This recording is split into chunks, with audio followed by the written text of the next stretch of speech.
मैं बहुत ज़्यादा गुस्से में थी और इसी गुस्से की हालत में किचन में जाकर खाना बनाने लगी। खाना बनाते समय बर्तनों को बहुत तेज तेज पटक कर रख रही थी, कभी इधर उधर फेंक भी रही थी।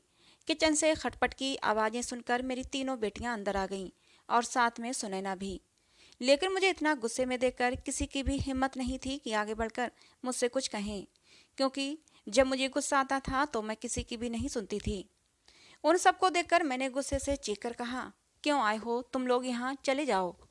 मेरी चीख सुनकर मेरी तीनों बेटियां तो चली गईं, लेकिन सुनैना वहीं खड़ी रही और आगे बढ़कर मुझे संभालने लगी। उसने जैसे ही मुझे संभालने के लिए मुझे पकड़ा, मेरा गुस्सा 7वें आसमान पर पहुंच गया, क्योंकि मेरे गुस्से की असल वजह तो वही थी। मैंने उसे इतनी जोर से धक्का दिया कि वो गिरते गिरते बची।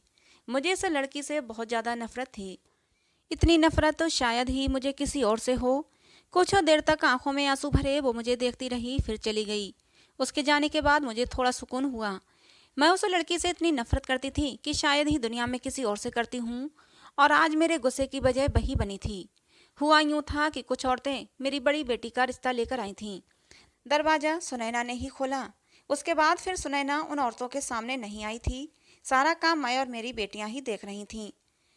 मैं चाहती थी कि ये रिश्ता हो जाए, क्योंकि बहुत ही अच्छा रिश्ता था, मेरी बेटी ऐश करती। चाय नाश्ते के बाद वो औरतें बोलीं कि जिसने दरवाज़ा खोला था, क्या वो भी आपकी बेटी है? मैं एकदम से डर गई। मुझे लगा पता नहीं सुनैना ने कुछ गड़बड़ न कर दी हो। मैंने कहा, हाँ है तो मेरी ही बेटी। क्यों, क्या हुआ? क्या उसने आपके साथ कुछ बदतमीजी की है? वो बोली, अरे नहीं, ऐसी तो कोई बात नहीं, बहुत ही प्यारी बच्ची है वो। असल में बात यह है कि हमें आपसे ये कहना है कि हमें आपकी उसी बेटी का रिश्ता चाहिए अपने बेटे के लिए।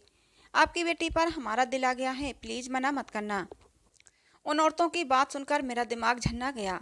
गुस्से के मारे अंदर ही अंदर मैं खौलने लगी थी।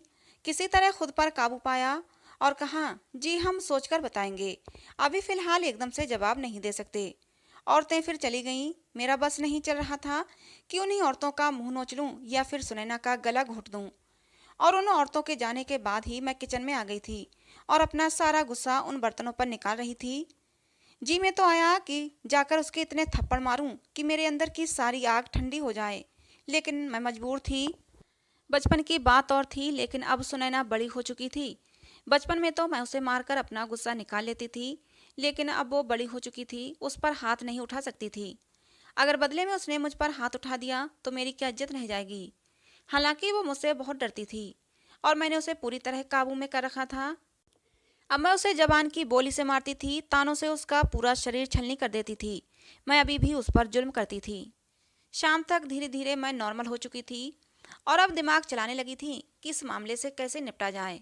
फिर खुद को नॉर्मल करते हुए मैंने उन लोगों को फ़ोन किया और माफ़ी मांगते हुए कहा कि हमें माफ़ कर दें, हमारे ख़ानदान में एक मौत हो गई थी, इसलिए मैं आपको फ़ोन नहीं कर सकी। बात यह है कि हम सुनैना का रिश्ता पहले ही तय कर चुके हैं, तो इसलिए आपको सुनैना का रिश्ता नहीं दे सकते। अगर आप चाहें तो मेरी बेटियों में से किसी का भी रिश्ता ले सकती हैं अपने बेटे के लिए। मेरी बात सुनकर लड़के की माँ ने कहा था कि माफ़ करना बहन जी, हमें तो सुनैना ही पसंद आई थी। अगर सुनैना का रिश्ता आप नहीं कर सकती तो कोई बात नहीं, हम कहीं और कोई लड़की देख लेंगे, लेकिन हमें तो सुनैना ही पसंद आई थी। ये बात सुनकर मेरे अंदर आग लग गई थी, गुस्से की एक ऐसी आग जिसमें मैं जल उठी थी। मुझे सुनैना पर बहुत ज़्यादा गुस्सा आ रहा था। पहले उसकी माँ ने मेरा हक छीनने की कोशिश की और अब मेरी बेटियों का हक सुनैना छीन रही थी। गुस्से से मैंने फ़ोन रख दिया। कुछ भी हो जाए, मैं अपनी बेटियों का हक सुनैना को नहीं दूंगी। जो मेरी बेटियों का है वो मेरी बेटियों को ही मिलेगा। दिल में कुछ फैसला करते हुए मैं बाहर आंगन में आई। सुनैना कुछ किताबें पढ़ रही थी। उसे इस तरह आराम से बैठकर देखकर मैं गुस्से से चीख पड़ी। मैंने कहा, क्या पढ़ रही हो यहाँ बैठकर? वहाँ मैले कपड़े पड़े हैं, उन्हें कौन धोएगा? मैंने उसके हाथ से किताब लेकर फेंक दी। मेरे इस तरह चीखने और किताब फेंकने से वो एकदम से डर गई थी। उसकी आंखों में आंसू आ गए थे, जिन्हें उसने मुश्किल से रोका था। मेरी बात सुनकर वो मशीन लगाने के लिए आगे बढ़ गई थी, लेकिन मैं वहीं गुस्से से खड़ी रही और उसकी तरफ देखती रही। हालांकि मैं गुस्से में थी, लेकिन अंदर कहीं कुछ हुआ था जब सुनैना की आंखों में आंसू आए थे। लेकिन जल्दी ही मैंने खुद को संभाल लिया, क्योंकि मुझे अपना वक्त याद आ गया जब मैं अपने पति अंश के सामने कितना गिड़गिड़ाई थी। मैंने अंश से रोते हुए कहा था, अंश प्लीज दूसरी शादी मत करो, हमारी खुद की बेटियां हैं, वो क्या सोचेंगी आखिर उनके बारे में तो सोचो। लेकिन उसने मेरी एक नहीं सुनी थी और मुझे बहुत ही नफरत से देखते हुए कहा था, बीबी हो, बीबी बनकर रहो, ज़्यादा सर पर बैठने की ज़रूरत नहीं है। मैं अपनी ऑफिस कलीग से मोहब्बत करता हूँ और उससे ही शादी करूँगा। वो कम से कम पढ़ी लिखी तो है, तुम्हारी तरह जाहिल तो नहीं।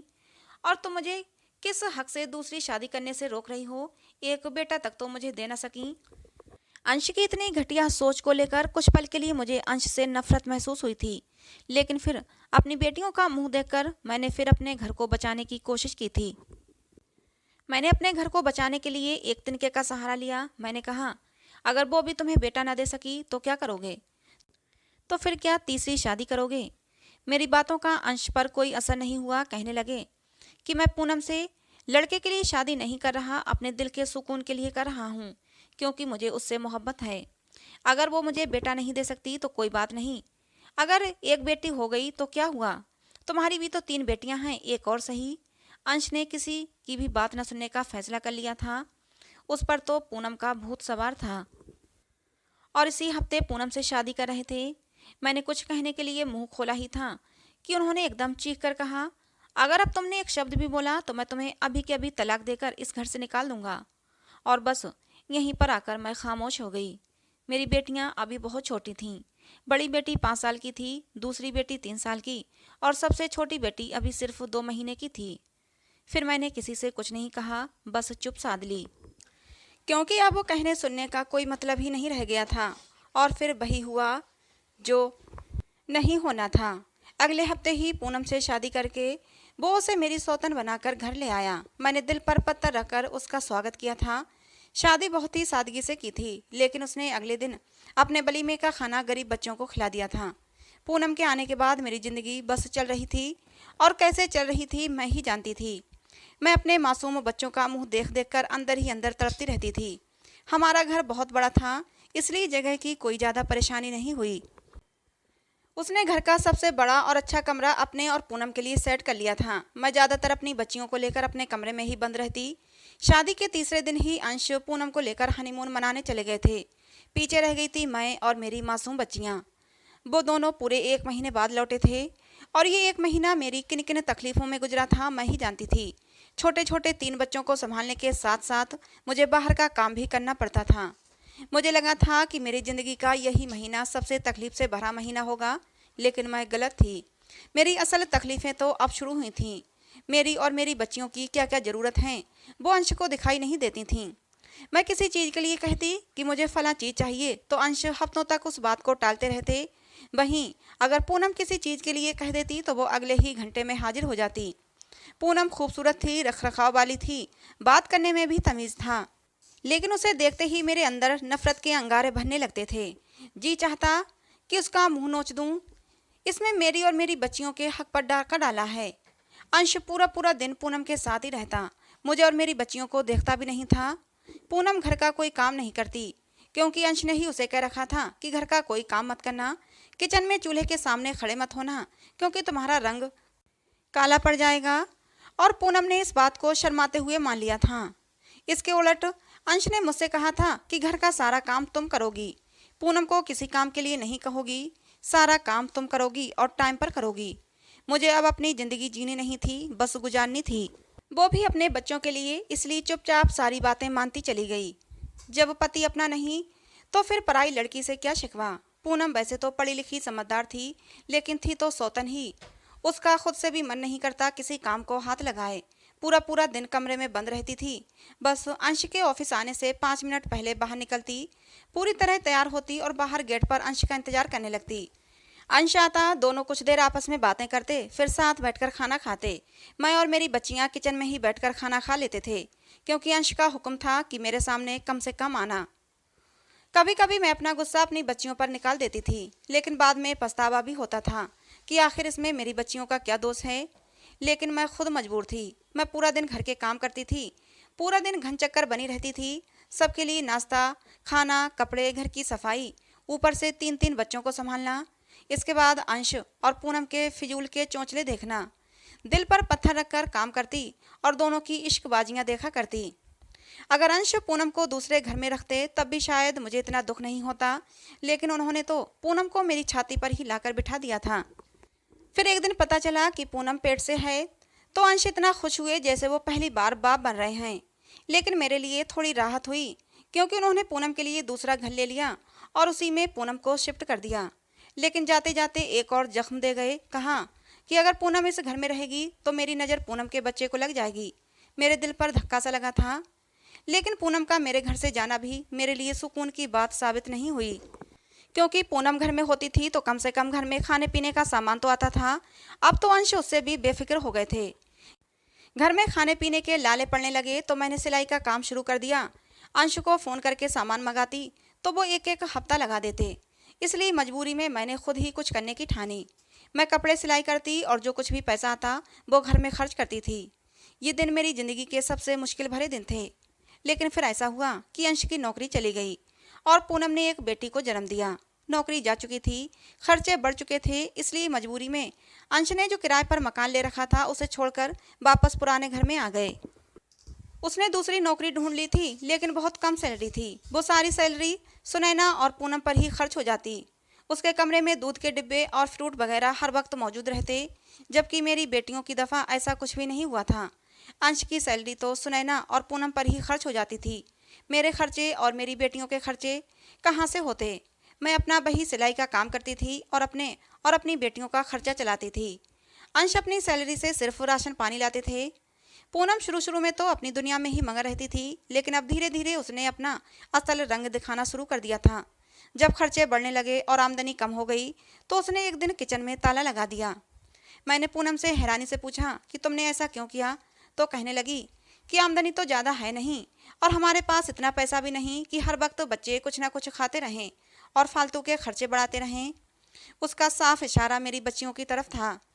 जब पूनम किचन को ताला लगा रही थी तो अंश सामने बैठे बैठे ये सब कुछ देख रहे थे, लेकिन उन्होंने अपने मुंह से कुछ भी नहीं बोला।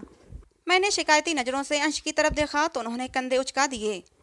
कहने लगे, हाँ पूनम ठीक कह रही है, अब आमदनी कम है, खर्चे ज़्यादा, तो सोच समझकर खर्च करना पड़ेगा। मैं कहते कहते रह गई कि मैं तो खुद पैसे कमाती हूँ और अपने बच्चों का खर्च करती हूँ, बल्कि पूनम तो फिजूल खर्ची करती है। न जाने कितने फ्रूट्स उसके कमरे में पड़े पड़े सड़ जाते हैं। लेकिन इसे मेरी बुज़दिली का हो या मेरी गलती कि मैं अपने पति से डरती थी, बस यहाँ पर मैं खामोश हो गई। इतने पर ही हद नहीं थी, पूनम ने मेरी बच्चियों को प्राइवेट स्कूल से हटवाकर सरकारी स्कूल में डलवा दिया और अपनी बेटी सुनैना को प्राइवेट स्कूल में एडमिशन करा दिया। जब मैंने अंश से इस बारे में बात की तो कहने लगे, पूनम ने जो किया ठीक किया। तुम्हारी बेटियां तो प्राइवेट स्कूल में पढ़कर अपना अच्छा बेस बना चुकी हैं। सुनैना को अब प्राइवेट स्कूल में पढ़ने दो, उसका भी बेस थोड़ा अच्छा हो जाएगा। तुम्हारी बेटियां तो अब सरकारी स्कूल में भी पढ़ सकती हैं। सुनैना का कच्चा दिमाग है, अगर अभी से सरकारी स्कूल में डाल दिया तो वो पढ़ाई में कमज़ोर रह जाएगी। कोई त्यौहार होता, कोई फंक्शन होता तो मेरी बेटियों के लिए जोड़ तोड़ करके मैं खुद ही कपड़े बनाती थी, जबकि सुनैना के लिए मैचिंग चप्पल, मैचिंग चूड़ियाँ और मैचिंग ज्वेलरी सब कुछ आता था। ये देख देख कर मेरी बेटियों में हीन भावना आने लगी थी। कभी कभी वो मुझसे शिकायत करती कि मम्मी, सुनैना तो इतने अच्छे अच्छे कपड़े पहनती है, फिर हम ही क्यों अच्छे कपड़े नहीं पहनते। सुनैना की मम्मी इतने सारे जेवर और इतनी सुंदर कपड़े पहनती हैं, फिर आप क्यों नहीं पहनती।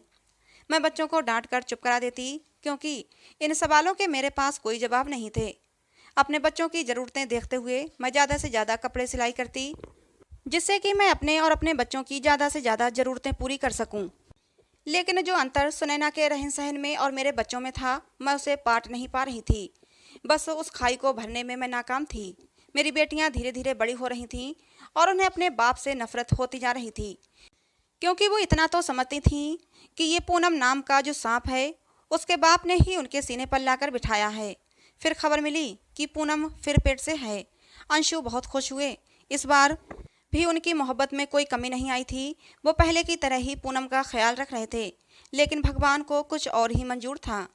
अंश और पूनम मंथली चेकअप के लिए डॉक्टर के पास जा रहे थे। रास्ते में उनकी गाड़ी का एक्सीडेंट हो गया और फिर सब कुछ ख़त्म हो गया। अंश और पूनम की मौके पर ही मौत हो गई। घर में मैं दोनों के लिए खाना बनाकर तैयार बैठी थी और उनका इंतज़ार कर रही थी, लेकिन बाहर एम्बुलेंस की आवाज़ सुनकर मैं कुछ घबरा गई। बाहर गेट खोला तो एम्बुलेंस हमारे ही दरवाजे पर खड़ी थी। सब कुछ ख़त्म हो गया था। अंश और पूनम ने मौके पर ही दम तोड़ दिया था। पूनम का बच्चा पेट में ही ख़त्म हो चुका था। इस हादसे से एक बार तो मैं अंदर तक हिल गई थी, लेकिन फिर धीरे धीरे मैंने खुद को संभाला। आखिर उन दोनों के जाने से मेरी जिंदगी पर क्या असर पड़ने वाला था। पूनम तो मेरे लिए पराई थी, लेकिन मेरे पति आज भी मेरे नहीं थे। वो हर वक्त तो पूनम के आगे पीछे फिरते, उसके ही खर्चे करते थे, मेरी बच्चियों को और मुझे हमेशा इग्नोर करते। अंश की इन हरकतों ने मुझे एकदम पत्थर बना दिया था। मैंने खुद को जल्द ही इन सब बातों से ऊपर उठा लिया था। मुझे कोई ज़्यादा दुख नहीं था अंश के और पूनम के जाने का, लेकिन हाँ, जब वो सुनैना को कभी कभी देखती तो थोड़ा दुख होता कि ये बिन माँ की बच्ची रह गई थी। लेकिन धीरे धीरे ये सब कुछ फिर नफरत में बदलने लगता कि आखिर सब कुछ इसकी माँ की वजह से हुआ था। मैंने अपने पूरे घर पर एक निगाह डाली, अंदर तक सुकून उतर गया था। अब ये पूरा घर मेरा था, इस घर की मालिक मैं थी, क्योंकि पूनम के आने के बाद मेरी हैसियत एक नौकरानी जैसी हो गई थी। मैं बस अपने कमरे में रहती थी और पूनम पूरे घर की मालिक बनी रहती थी। वो जैसा चाहती वैसा ही होता था। फिर मैंने अपनी ज़िंदगी में आगे बढ़ने की सोची। उस घर की थोड़ी सी सेटिंग बदली और उसको एक सिलाई सेंटर में बदल दिया। एक सिलाई सेंटर खोला। लड़कियों से फीस लेकर मैंने लड़कियों को सिलाई सिखाना शुरू किया। मेरे काम पर भगवान की कृपा हुई और खूब चल निकला। घर में पैसे आने लगे तो मैंने अपनी बच्चियों का एडमिशन अच्छे से प्राइवेट स्कूल में कराया। सुनैना का एडमिशन भी प्राइवेट स्कूल में ही कराया। मैं उसकी देखभाल, उसकी पढ़ाई लिखाई सब अपनी बच्चियों के बराबर ही करती थी, ना उनसे कम ना उनसे ज़्यादा। लेकिन फिर भी पुरानी ज़िंदगी की छाप मेरे दिमाग पर अभी भी थी। मैं सुनैना से अब भी नफरत करती थी। मैं उससे घर के सारे काम कराती और कभी कभी तो मेरा हाथ भी उस पर उठ जाता था। लेकिन सुनैना बहुत ज़्यादा शांत हो गई थी, हर वक्त उदास रहती और हर वक्त मम्मी मम्मी करते हुए मेरे पीछे घूमती रहती थी। खैर, धीरे धीरे चारों बच्चियां बड़ी होने लगीं, लेकिन सुनैना ने खूब रंग रूप निकाला था। वो बहुत ज़्यादा सुंदर थी। लेकिन एक बात मुझे बहुत खटकती थी कि जो भी रिश्ता मेरी बड़ी बेटी के लिए आता वो सुनैना की तरफ झुक जाता था। तंग आकर मैंने सुनैना से कह दिया कि किसी भी आने वाले रिश्तेदार के सामने नहीं आना। सुनैना मेरी सारी बातें मानती थी और उसने ये भी बात मेरी मान ली थी। वो किसी के भी सामने नहीं आती, लेकिन हर बार कुछ ना कुछ ऐसा होता कि मेरी बेटी का रिश्ता होते होते रह जाता। वो लोग सुनैना को पसंद कर लेते और मेरी बेटी का रिश्ता रह जाता, और आज भी ऐसा ही हुआ था। फिर मैंने दिल में पक्का फैसला कर लिया कि सबसे पहले मैं सुनैना की ही शादी करूंगी और अपने रास्ते के कांटे को निकालूंगी, क्योंकि यही सबसे बड़ी समझदारी है। क्योंकि जब तक सुनैना की शादी नहीं होती मेरी बेटियों की शादियां नहीं हो सकती थीं। इसलिए मैंने सुनैना के लिए रिश्ते देखना शुरू कर दिए। लेकिन सुनैना के लिए एक से एक बढ़कर रिश्ता आता था, लेकिन मैं उसकी शादी किसी अच्छे घर में नहीं करना चाहती थी। जो बरसों से मेरे दिल में गुस्सा भरा हुआ था उसे निकालना चाहती थी। मैं उसकी माँ का बदला उससे लेना चाहती थी। मैं हर आने वाले रिश्ते को मना कर देती, लेकिन अगला रिश्ता उससे भी बढ़कर होता था। मैं तो सुनैना की शादी ऐसे घर में करना चाहती थी जो उसके जोड़ का ना हो, जहाँ उसे सिर्फ दुख ही दुख मिले। लेकिन अभी तक कोई ऐसा रिश्ता मुझे नहीं मिला था। एक दिन मैं बाजार जा रही थी तो एक साइकिल वाले से टकरा गई। वो साइकिल वाला जल्दी से नीचे उतर कर आया और मुझे उठाते हुए बोला, माफ़ कर दो मैडम जी, मैंने आपको देखा नहीं। कुछ लोग मेरे पीछे पड़े हुए थे तो उनसे भागकर ही मैं कहीं भाग जाना चाहता था। मैंने हैरत से उस साइकिल वाले को देखा। अच्छी कद काठी का लड़का था, लेकिन कुछ घबराया हुआ था। मैंने कहा, कौन लोग तुम्हारा पीछा कर रहे हैं? कहने लगा, मैडम जी, मैं जुआरी हूँ, जुए में सब कुछ हार गया, कुछ उधार भी हो गया, तो उसी को चुकता कराने के लिए कुछ लोग मेरे पीछे पड़े हैं। शाम तक कहीं से इधर उधर जुगाड़ करके मैं उनका उधार चुकता कर दूंगा। अभी तो मुझे उनसे बचना है। मेरे दिमाग में एक शैतानी ख्याल आया, इससे अच्छा रिश्ता तो सुनैना के लिए कोई मिल ही नहीं सकता। मैं उस साइकिल वाले को थोड़ा साइड में ले गई और उससे पूछा, तुम शादी करोगे? मेरी बात सुनकर वो शर्मा गया और हाँ में सर हिला दिया। मैं उसे फौरन अपने साथ घर ले आई और उसी वक्त पंडित जी को बुलाकर सुनैना के साथ उसके फेरे डलवा दिए।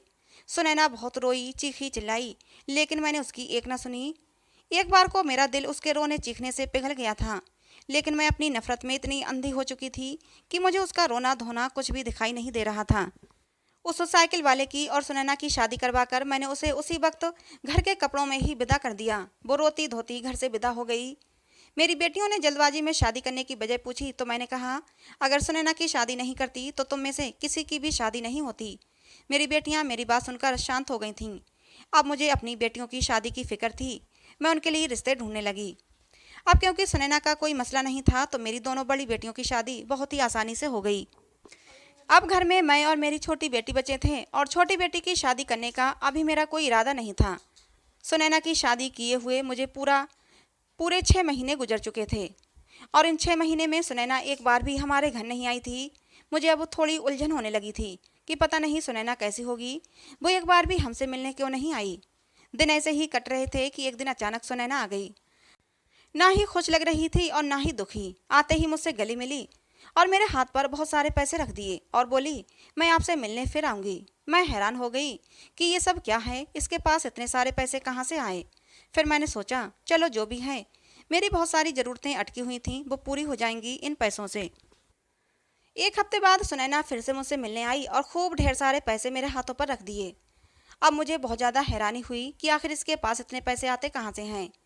मुझे फिर उससे नफरत होने लगी कि इस लड़की की कितनी अच्छी किस्मत है, जहाँ भी जाती है इसकी किस्मत खुल जाती है। अगली बार जब सुनैना मुझसे मिलने आई तो उसका पति भी साथ में था। वो मुझसे बहुत ही मोहब्बत और गर्मजोशी से मिला। साथ ही उसने अपने छोटे भाई के लिए मेरी छोटी बेटी का रिश्ता भी मांग लिया। मैंने भी लालच में आकर हाँ कर दिया। कितने पैसे वाले लोग हैं, मेरी बेटी राज करेगी जैसे सुनैना करती है। सुनैना ने मुझे अंदर कमरे में ले जाकर बहुत मना किया कि ये रिश्ता ना करें, लेकिन मैंने नहीं सुना। मैंने उसकी एक नहीं सुनी। मुझे लगा शायद सुनैना को मेरी बेटी का ऐशो आराम देखा नहीं जाता। वो नहीं चाहती कि उसकी तरह मेरी बेटी भी ऐश करे। मैंने बाहर आकर सुनैना के पति को रिश्ते के लिए हाँ कर दिया और बोला कि अगले हफ्ते ही सादगी से शादी कर देते हैं। वो मान गया। जाते जाते भी सुनैना ने इस रिश्ते के लिए मना किया था, लेकिन मैंने उसकी नहीं सुनी। एक हफ्ते बाद ही मैंने सादगी से अपनी छोटी बेटी का विवाह कर दिया। फेरों से पहले भी सुनैना ने बहुत मना किया, लेकिन मैंने उसकी नहीं मानी। उल्टा उसे ताने देने लगी कि तुम नहीं चाहती कि मेरी बेटी खुश रहे, आखिर हो तो पूनम की ही बेटी ना। मेरी बात सुनकर सुनैना की आंखों में आंसू आ गए थे। वो रोने लगी थी।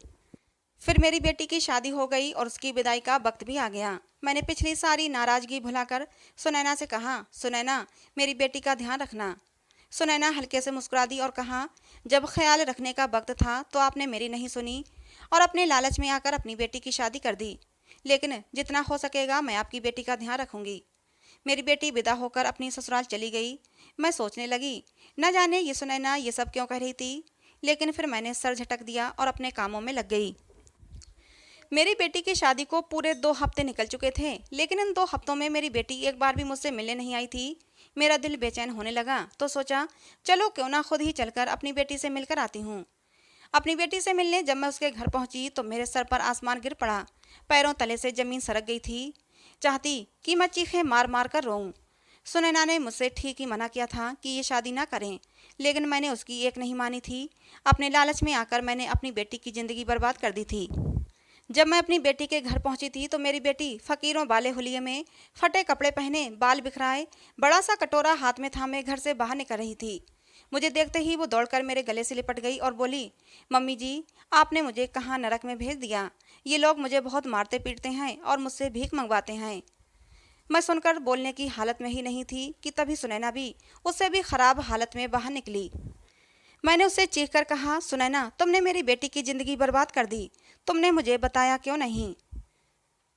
सुनैना रोते हुए बोली, मम्मी मैंने आपको बताने की कोशिश की थी, लेकिन मैं आपको खुलकर नहीं बता सकती थी। ये लोग बहुत खतरनाक लोग हैं, हर वक्त हम पर निगाह रखते हैं। मैंने आपको लाख मना किया कि आप ये शादी ना करें, लेकिन आप लालच में थीं, आप नहीं मानी। इनका गैंग बहुत बड़ा गैंग है, बहुत ऊपर तक इनकी पहुंच है। हमारे साथ साथ और भी कई लड़कियां यहाँ पर फंसी हुई हैं। अब आप जल्दी से यहाँ से निकल जाइए, आप जल्दी से यहाँ से निकल जाइए, नहीं तो इन लोगों को पता चल जाएगा और हमारे लिए बहुत ज़्यादा मुसीबत हो जाएगी। आप ऐसा करें, सबसे पहले पुलिस में जाएं और हमारे बारे में उन्हें सब कुछ बताएं कि ये लोग हमसे भीख मंगवाते हैं। सुनैना मुझे वहीं हक्का बक्का छोड़कर मेरी बेटी को साथ लेकर निकल चुकी थी। मुझे ऐसा लग रहा था जैसे मेरे पैरों में जान ही नहीं है। किसी तरह खुद को घसीटती हुई मैं पुलिस थाने पहुंची और पुलिस को सारी कहानी बताई। पुलिस वाले पहले तो मेरी बात मानने को तैयार ही नहीं थे। मेरी बहुत मिन्नतें करने पर वो मेरे साथ उस जगह पर चलने को तैयार हुए। थोड़ी छानबीन के बाद वो लोग पकड़े गए। उनका बहुत बड़ा गैंग था। सब बड़े स्तर पर लोग लड़कियों से भीख मंगवाने का काम करते थे। पुलिस ने लोगों को पकड़कर जेल में डाल दिया। अभी सारे लोग नहीं पकड़े गए थे, कुछ रह गए थे जिनके लिए पुलिस अभी छानबीन कर रही थी। बहुत सारी लड़कियां थीं जो इस गंदगी से अब छूट चुकी थीं। मैंने अपनी दोनों बेटियों को तलाक दिलवाया और घर वापस ले आई। अब मुझे एहसास हो रहा था कि बदले की आग में मैं अंधी हो चुकी थी। सुनैना के साथ साथ मैंने अपनी सगी बेटी की भी ज़िंदगी बर्बाद कर दी थी। अगर कुछ कहना ही था, लड़ना झगड़ना था, अपना गुस्सा निकालना था, तो वो अंश से कहना था। इसमें सुनैना का क्या कसूर था? वो तो बेकसूर थी। हर वक्त मम्मी मम्मी कहती, मेरे आगे पीछे फिरती थी, मेरी मार खाती थी, मेरे तानों को सहती, घर का सारा काम करती थी। मैंने उस मासूम के साथ जानबूझकर गलत किया, इसलिए भगवान ने मेरी बेटी के साथ गलत किया था। खैर, मेरी दोनों बेटियां अब मेरे पास हैं। मैंने पहली बार सुनैना को एक माँ बनकर गले लगाया। उसकी आंखों में भी खुशी के आंसू आ गए। तो दोस्तों, ये कहानी आपको कैसी लगी? कमेंट बॉक्स में ज़रूर बताना। पसंद आई हो तो प्लीज़ लाइक करना। ऐसी और कहानियों के लिए हमारे चैनल को सब्सक्राइब करना। मिलते हैं दोस्तों अगली किसी नई कहानी में।